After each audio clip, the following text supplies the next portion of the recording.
Oh, then I see Queen Mab hath been with you. She is the fairy's midwife, and she comes in shape no bigger than an agate stone on the forefinger of an alderman, drawn with a team of little atomi over men's noses as they lie asleep. Her wagon spokes made of long spinner's legs, the cover of the wings of grasshoppers, her traces of the smallest spider web, her collars of the moonshine's watery beams, her whip of cricket's bone, the lash of film. Her wagoner, a small, grey-coated gnat, not half so big as a round little worm, pricked from the lazy finger of a maid. Her chariot is an empty hazelnut, made by the joiner squirrel or old grub, time out of mind the fairies' coachmakers. And in this state she gallops night by night through lovers' brains, and then they dream of love, on courtiers' knees who dream on curtsies straight, or lawyers' fingers who straight dream on fees, or ladies' lips who straight on kisses dream, which oft the angry Mab with blisters plagues, because their breaths with sweetmeats tainted are. Sometimes she gallops o'er a courtier's nose, and then dreams he of smelling out a suit. Sometime comes she with a tithe pig's tail, tickling a parson's nose as lies asleep. Then he dreams of another benefice. Sometime she driveth o'er a soldier's neck. Then dreams he of cutting foreign throats, of breeches, ambuscados, Spanish blades, of healths 5 fathom deep, and then anon drums in his ear, at which he starts and wakes, and being thus frighted swears a prayer or two and sleeps again.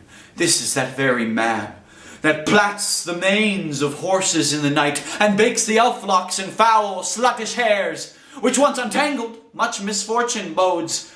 This is the hag, when maids lie on their backs, that presses them, and learns them first to bear, making them women of good carriage. This is she.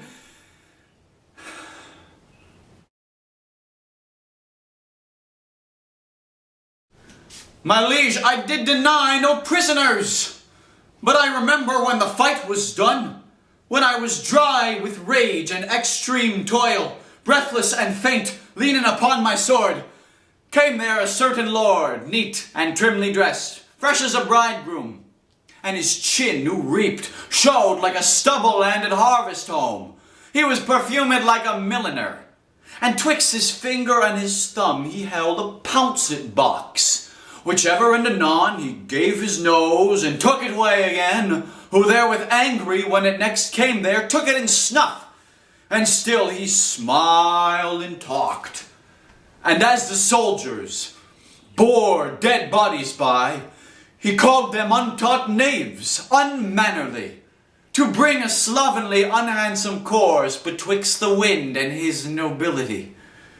With many holiday and lady terms he questioned me, amongst the rest demanded my prisoners in your majesty's behalf. I then, all smarting with my wounds being cold, to be so pestered with a popinjay, out of my grief and my impatience answered neglectingly, I know not what.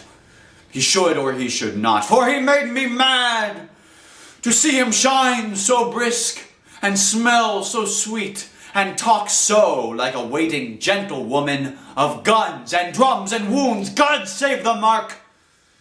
This bald, unjointed chat of his, my lord, I answered indirectly, as I said. And I beseech you, let not his report come current for an accusation betwixt my love and your high majesty.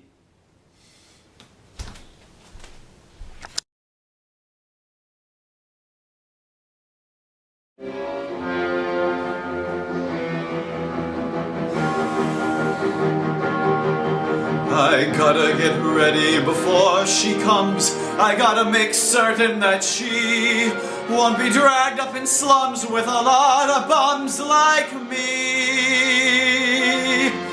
She's got to be sheltered and fed and dressed in the best that money can buy.